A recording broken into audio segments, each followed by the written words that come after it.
In this video, I'm going to look at the research around shockwave and tendinopathy or tendonitis, as well as plantar fasciitis.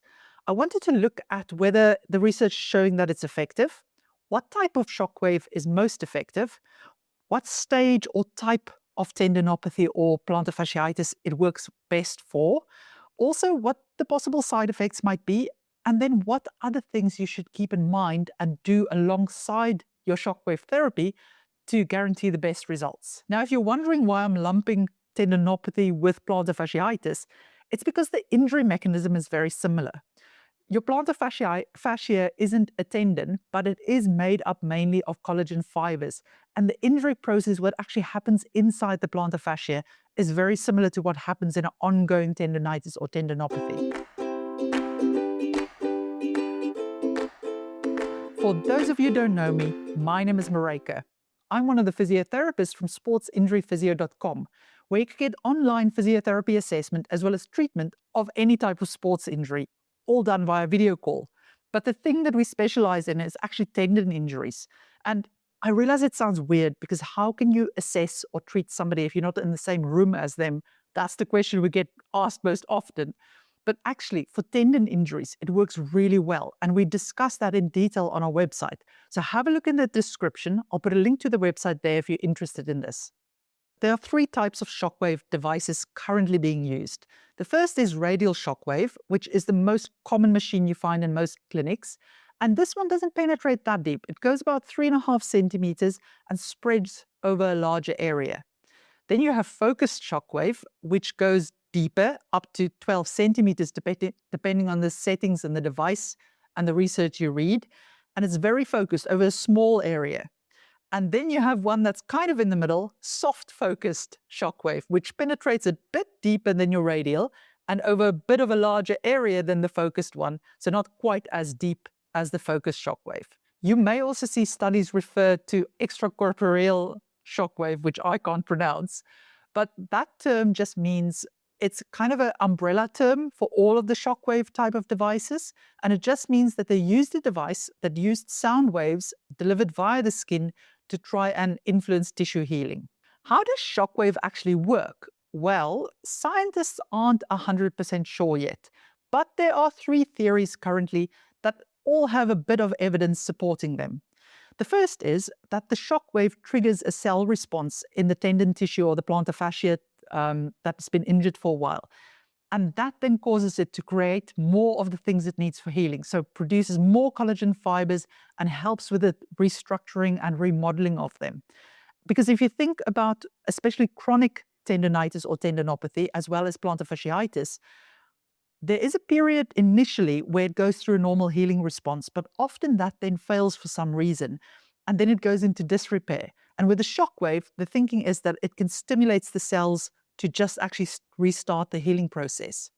Second theory is there's also evidence that shockwave doesn't just reduce pain through actually bringing about healing, but it has a direct effect on the nervous system and the nerve endings and the chemicals that causes pain.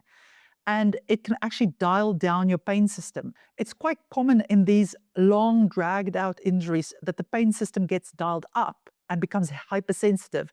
And it seems that shockwave can help reduce that hypersensitivity, that the level of pain comes more towards matching what the injury should feel like. And then lastly, there is evidence that shockwave can help break down calcifications. So it can be quite useful for calcific tendinopathies or tendonitis. These theories have been formed from very controlled experimental conditions where they observed how shockwave acted or reacted in very controlled conditions. But we know from the past that a treatment that looks really good under these controlled conditions don't always work so well when you take it into the real situation with real people, with real injuries in the real life. So we have to also look at what the actual research shows for people with these injuries. And at the moment, it's showing that, yes, sometimes shockwave can be a useful thing to use. There is evidence that it can reduce pain and improve function for some people, but not for everybody. And also not all tendons have been studied so far. So the current recommendation is that shockwave may be something to consider to add into your treatment if you've had your injury or your tendinopathy, plantar fasciitis, for at least 3 months. And I'll explain why 3 months might be quite a significant time frame to look at. But also that it shouldn't be used as a standalone treatment. You shouldn't be doing just Shockwave and nothing else, because you may not get a full resolution of your situation then, or your pain and everything may disappear, but it may come back more quickly if you then try to do your normal things. And this is because, yes, the Shockwave can help reduce your pain, may even kickstart the healing process, but usually if you've had your pain for a long time, you've also lost some strength in those structures. And if you think about, if you don't go to the gym and you just sit on the couch, your muscles aren't going to get stronger. In fact, you're going to lose strength. And that's a little bit what happens when you have a tendinopathy or plantar fasciitis for a long time. So to strengthen the tissue and get the capacity up to what you need for your activity, you do need to do some very structured rehab exercises, but they have to match your injury's current strength and tolerance. We've got videos about all of that. I'll link to them in the description. So I'm not going to go into details now on that. But if you're listening to this and you're thinking, but wait, I had like one Shockwave session and all my pain went away. Yep, that does happen. But for the majority of cases, it doesn't happen. And if you're thinking, well, I had one or two and it made everything so much worse, that also happens. But it also doesn't happen for everyone. It does work for some cases, just not for all. And I'll get into what may actually improve your outcome in a minute as well. I also just quickly want to dig into the strength of the evidence. So at this point, there's strong evidence that Shockwave likely helps people with high hamstring tendinopathy, plantar fasciitis, as well as tennis elbow, lateral epicondylitis, and also for any type of tendinopathy with calcification as part of it. There's not such strong evidence for Achilles tendonitis or tendinopathy, gluteal tendinopathy, patellar tendinopathy, as well as rotator cuff tendinopathy. It doesn't mean that it doesn't work for that, but the evidence isn't strong for it or against it, and it's a little bit contradictory. So we need more research before we can say whether it's really helpful for that. Also, the other tendons I didn't name wasn't actually researched or hasn't been researched properly yet. So we have no data for those. But in my opinion, if you're a bit stuck with your rehab and you feel you're just not making progress, it is something that I would consider. I promised to explain what's up with the 3-month wait period. Well, 2 reasons. One is that, like with all injuries, tendinopathies and plantar fasciitis goes through different stages of injury or healing. When your tendon or plantar fascia first becomes painful, we call it the reactive phase. And there can be a bit of inflammation involved, but it's usually quite irritable and really reacts to everything quite dramatically, and it's very easy to flare it up. Now, if you give it the correct mix of rest so it can recover and then slowly increase the load on it, either through activity or exercise, doesn't matter which one, it can actually heal normally within 12 weeks or a little bit longer sometimes. But if we think of what Shockwave is meant to do, it's meant to trigger a healing response and kind of upset things in there to trigger that response. And often if you use it in those very early days, it can make things a lot worse. It can flare things up. Also, it's not really needed necessarily during that period because your body has a chance of healing by itself at that point still. When you go past the 3 months, then, and so I would also say it's not like, oh, I've still got a niggle after 3 months. If you're at that point, just that you can just feel a little bit, you're actually recovered 90%. You just need to carry on with your rehab. But if you're getting up to the 3-month mark and you've not really made progress, then Shockwave might be useful because then it can just trigger that healing response and help you with things. The other reason is also that Shockwave can be expensive and you usually need more than one session. And most cases of plantar fasciitis and tendinopathy can improve significantly just through relative rest and progressive rehab, which are the things you're going to need in any case alongside Shockwave eventually to get to your full potential. So it's definitely worth first trying the rehab and the load management and see how it reacts before you add in Shockwave on top. We've got videos about that for all of the tendinopathies. I'll link to the libraries on our website actually from the description because I think that's going to be more useful. What type of Shockwave is the most effective? Well, most of the research studies on regular tendinopathy, so without calcification, and plantar fasciitis used focused Shockwave or radial Shockwave. And there didn't seem to be much of a difference. both worked equally well when they did work. For calcific tendinopathy, or if there's calcifications even with your plantar fasciitis, then it seems to be a high energy protocol using focused shockwave or a combination of focused shockwave and radial shockwave that's most effective. For soft focused shockwave, there isn't really any research out yet. I could only find one study that was done on plantar fasciitis. There wasn't any on tendinopathies. And this study didn't use or include a control group. So we can't say that the positive results or the negative results was due to the shockwave therapy. It might have been placebo. It might have been something totally different. We do need a control group to actually say if a treatment is working or not. So that's something that needs further investigation. I feel it's important that we talk about how many sessions to have and how often, because overtreatment can actually cause trouble. And we'll look at that in the side effects section a little bit later on. So in the research studies, the number of treatments varied from between 1 and 11. That's quite a big difference. But the reason is it all depended on, one, the intensity of the shockwave, and also how the patient responded. So for instance, if it was a high energy focused shockwave session, it was usually something that just needed one session, like to break up calcifications. Whereas if it was a lower intensity, it needed more sessions. Also, patient response was important. The researchers never carried on if it clearly didn't benefit the patient or actually caused effects that they didn't want, or if the person achieved the desired outcome in fewer sessions, they also stopped. The shortest gap between treatment sessions were 4 days, and most commonly it was only done once a week. And this is really important because we'll see again under the side effects that it's not a good idea to have shockwave too often, because the body actually needs a period of time to react and recover after a session. Remember, we're trying to stimulate tissue healing, and that takes time. And if you do it too often, you can actually cause injuries from it. My own experience in the clinic was that people usually responded within 4 sessions, spread about 5 to 7 days apart. If they had no response by 6, it was useless to continue because they would likely not respond in that case.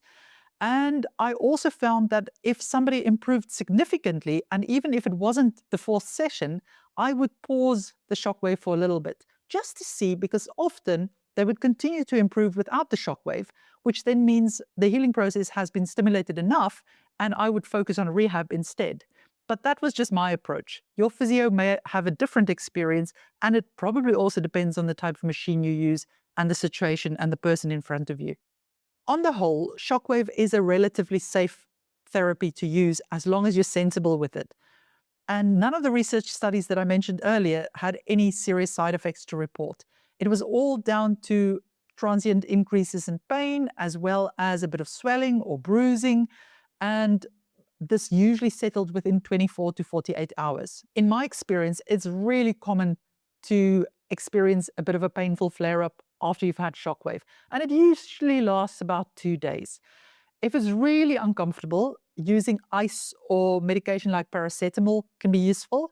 I would stay away from strong anti-inflammatories like ibuprofen, for instance, because if we think of we're hoping that the shockwave would stimulate a healing response, we don't really want to strongly suppress the inflammatory response there if it creates one.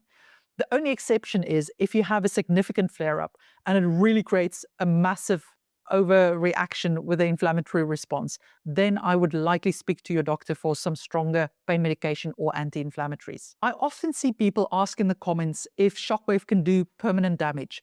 And usually it's because they are alarmed at how much discomfort or pain they have after a session. Now, in the vast majority of cases, that does not mean significant injury. It's just that everything's more sensitive and it's flared up a little bit. But if the physio or clinician overuses the shockwave and is excessive with what they do, they can cause more serious injuries. But it's usually down to way too intense settings, or for too long period, or too often without recovery days, or just ignoring patient feedback. There's a case study of a woman who had Achilles tendinopathy and then had 10 daily sessions of shockwave, so no recovery between it, plus rehab straight after with ice treatment. And she actually tore her Achilles tendon.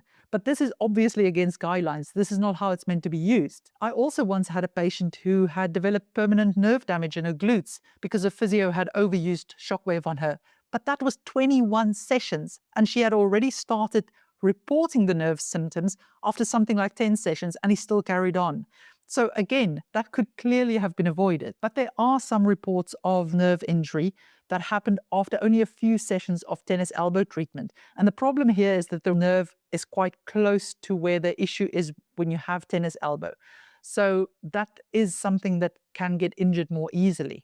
And then there is also some evidence that it might not be a good idea to have Shockwave when you have osteoporosis, so really low bone density, because it could perhaps lead to stress fractures. I realize this sounds a bit negative and even a bit scary perhaps, but it all comes down to the fact that Shockwave is not right for everybody.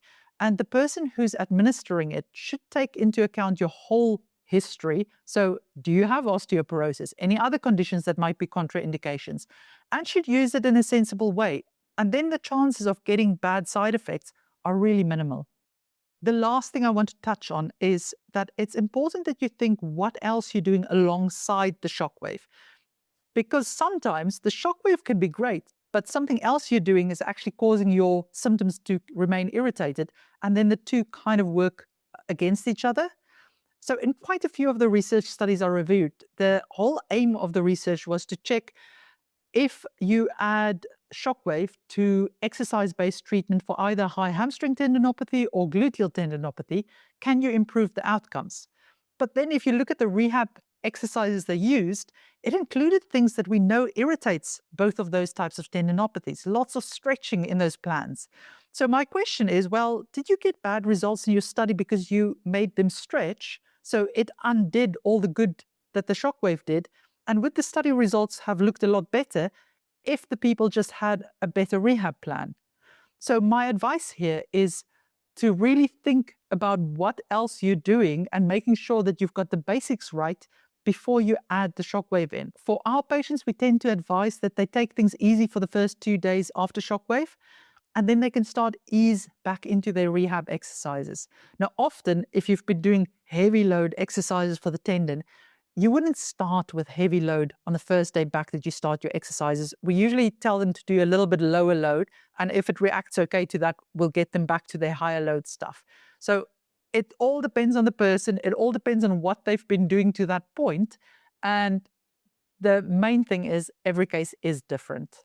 Brilliant. Hope you found that useful. If you've got any questions, just ask them in the comments. And if you need more help with an injury, you're welcome to consult with the team via video call. The link to the website is in the description of this video. Take care.